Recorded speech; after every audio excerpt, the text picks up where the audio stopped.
Okay, welcome back. And today we're going to talk about more about personal finance. And in this chapter, in section 4, so this is section 4, we're going to talk about compound interest. Now, in the last section, we talked about simple interest. And simple interest is interest that's calculated only on the principal.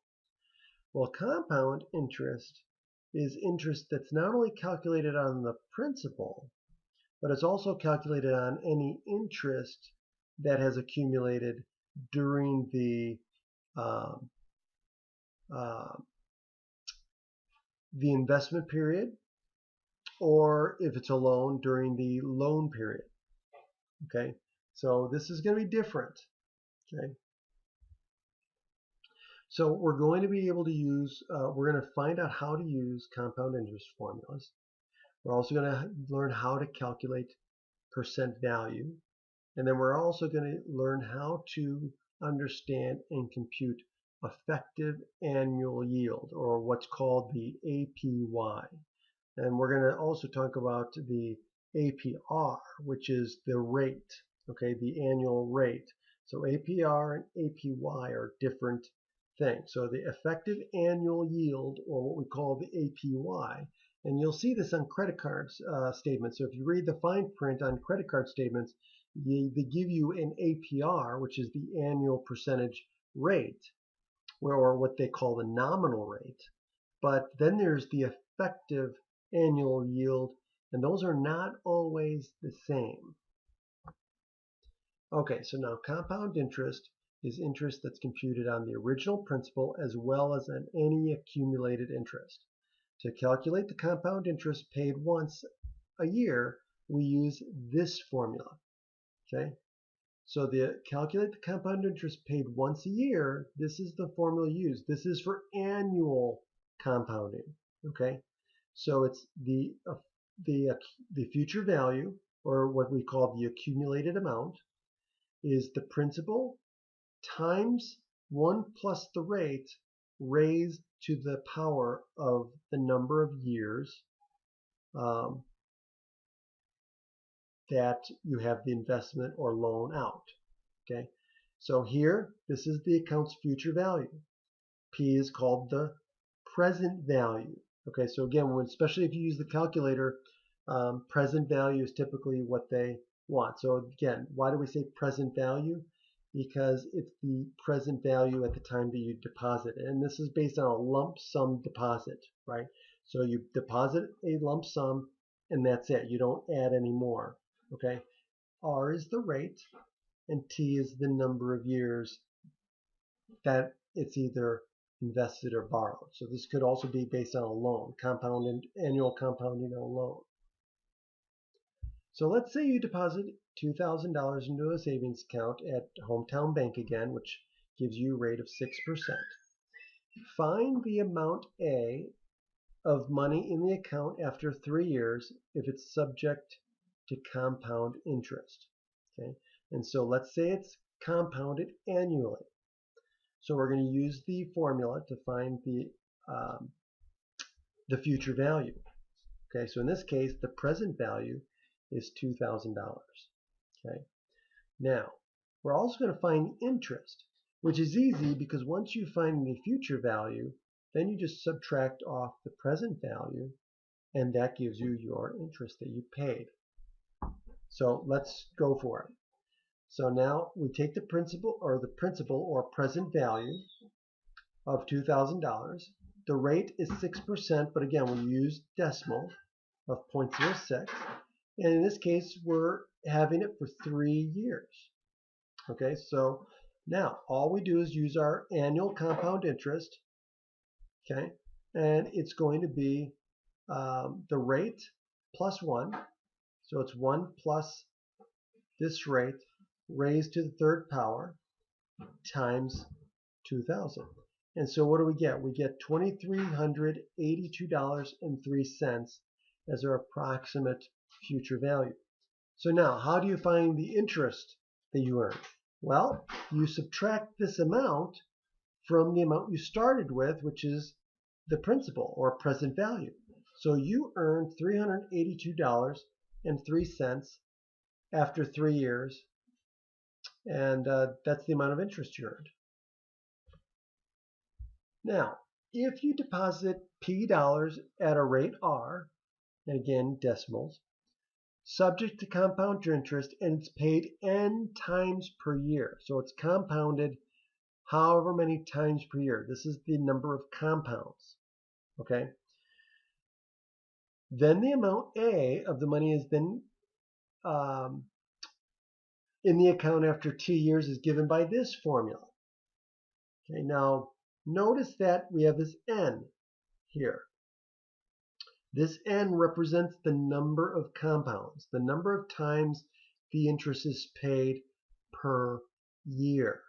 So N depends on how many times it's compounded. If it's compounded weekly, then N is going to be the number of weeks in a year. So it's going to be 52. If the compound is quarterly, well, then that means N is going to be 4 because there's 4 quarters in a year. If it's compounded semi-annually, well, then that means it's compounded every 6 months, so it's going to be 2. N is going to be equal to 2. If it's daily compounding, well, then it's going to be 365. Okay? But notice something. What happens if it's compounded annually?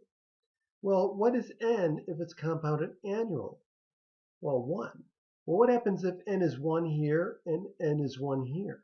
Well, this becomes what?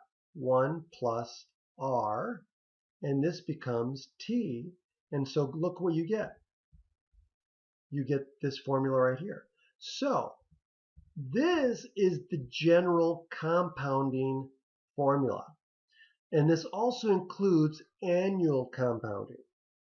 Okay, so you don't have to memorize both of these formulas.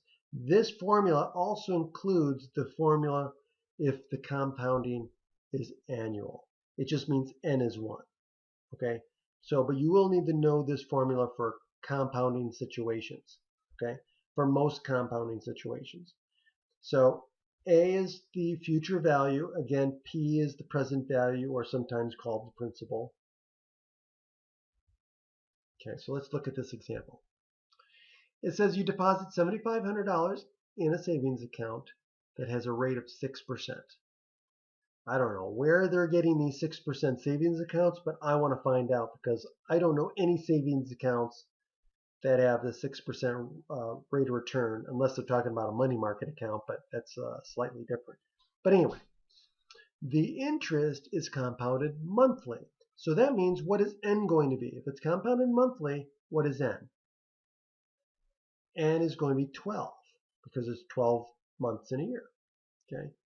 So now, A is how much money will you have after 5 years? Well, you're going to use the annual compounding formula, not the annual compounding formula, but you're going to use the general compounding formula. So N is going to be 12, so you're going to put 12 in. You're doing it for 5 years, so T is going to be 5. R is 6%, so you're going to put in 0.06 here, and then P is $7,500. And so you're just going to plug the numbers in and then use your calculator and plug away. Make sure you do this correctly in the calculator, okay? And you're going to get approximately $10,116.38 at the end of 5 years. Okay, so now if we round to the nearest cent, you will have $10,116.38 after 5 years.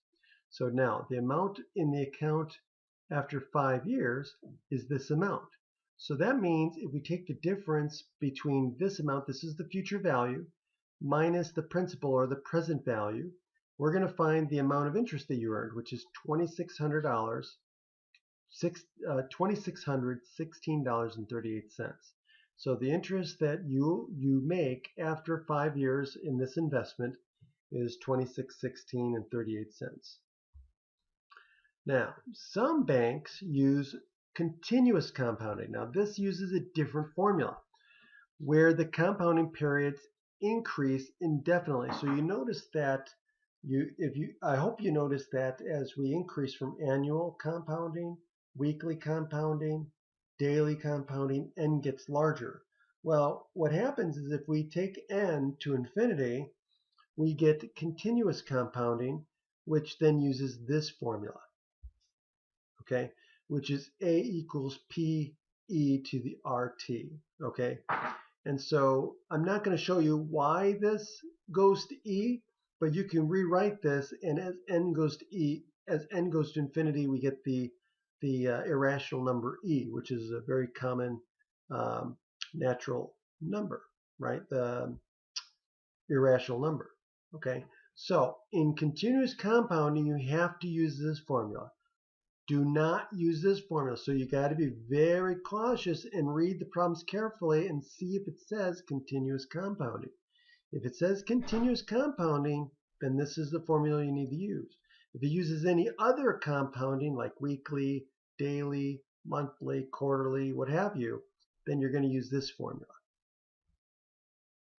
So let's say you decide to invest $8,000 for 6 years and you have a choice between two accounts. The first pays 7% per year, compounded monthly. The second pays a little bit less, but it's compounded continuously. Which is the better investment? Well, we just have to find which account gives you the most money after the same amount of years, which is 6 years. Okay, so we're going to have to find out which one gives you the most money. So let's do the first one. So 7% compounded monthly. So we're going to take 8,000 over 6 years. So we're going to use our compounding formula, and we're going to plug in the values, right? So here's the rate is 0.07. It's monthly, so n is 12. And so 12 times the number of years, which is 6. And so we get approximately $12,160.84. Okay, so that's the amount that we're going to have for choice 1. Okay, now what if we do the second one, which has a slightly lower interest rate, but is compounded continuously? Well, in this case, we get 12,000. So again, you use this formula and you plug in the numbers and then use your calculator and you get $12,066.60. So here we got 12,160. Here we get 12,066. So which one is the better option? Well, the one that gives you the 7% compounded monthly. Now, what about calculating present value? Well, all you have to do is you basically take the formula, the future value formula for compounding, and solve for p. That's it. And so that's all they did. So all you're doing is dividing both sides by this piece, this factor right here. And then you solve for p. That's it. So this is the formula. So you don't have to memorize this formula. All you have to do is just solve the compounding formula for p. So it says, how much money should you deposit in an account today that earns 6% compounded monthly so that you will accumulate $20,000 in 5 years?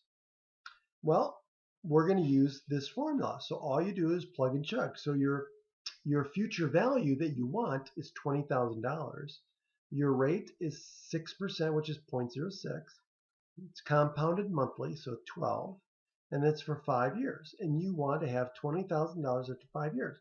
So you're going to have to invest a lump sum of approximately $14,827.45. Now, we went to 45 cents because if you round down, then you're not going to have $20,000. So in these types of cases, you always round up to the nearest penny. Now, the effective annual yield, or what we call the effective rate, or the annual percentage yield, APY, is the simple interest rate that produces the same amount of money in an account at the end of 1 year as when the account is subjected to compound interest at a stated rate. So let's look at this. So let's say you deposit $4,000 in an account and it pays an 8% interest compounded monthly. This is the APY. This is the annual percentage rate. Or excuse me, not APY, APR. This is the annual percentage rate, okay? And it's told that it's compounded monthly. So the first thing we want to do is find the future value after 1 year. Okay, so we're just going to use the compound interest formula to do that. Then we're going to use the future value formula for simple interest to determine the effective annual yield. So again, to find part A, all we're going to do is use the compound interest formula, and we're going to plug and chug. So we just plug in our values, okay, and then we get $4,332. Okay, so this is the amount of interest after 1 year under these circumstances, 8% compounded monthly. Okay, now what we want to do is, what would be the simple interest rate that would give us the same amount of money at the end of 1 year? That is going to be what we call the effective rate. So the effective annual yield is the simple interest rate, right? So we're going to use the future value formula for simple interest to determine the rate. So now here's our simple interest formula. And now what we're going to do is we're going to solve for R. So we're going to take $432, $4,332, that's the future value that we want. We're investing $4,000. And so these are both 1. And so now we're going to solve for R. Okay? And so if we solve for R, we get 8.3. Now notice that this is slightly higher than the interest rate. So effective yield is 8.3, where the annual rate is 8% compounded monthly. Okay, so notice that the effective yield is larger than the rate, the annual rate. And this is also true for loans, right? So the effective rate for a loan is going to be higher in most cases. In fact, the only time that the annual rate and the effective yield will be the same is when the compounding is annual. That's the only time that it will be the same. Otherwise, your effective rate will always be larger than the interest rate. Okay, so that's the end of this section. So again, make sure you're practicing and doing what you're supposed to be doing. Try out the suggested homework problems. Be prepared for a class. Until then, have a great day, and I'll talk to you soon.